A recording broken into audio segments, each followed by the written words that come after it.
How to download TikTok video. Hey everybody, welcome back to the channel. In today's video we're going to learn how we can download TikTok videos, so make sure to watch the video till the end. In order to download TikTok videos, it's actually quite very simple.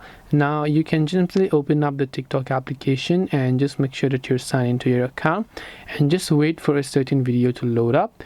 Now once a certain video has been loaded up in this case and you decide that you want to download the video, from the bottom right you'll find the share icon here.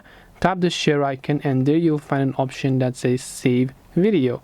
So all you have to do is just tap on the save video option, and depending upon the strength of your internet connection, you will be able to successfully go ahead and then download that video, which later if you go ahead and then open up your gallery, you will be able to also view them inside of your gallery.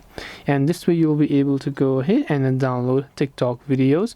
Hope this video was very helpful. If you have got any more questions, feel free to also leave them down below. Thank you for watching till the very end of this tutorial, and see you soon in the next video.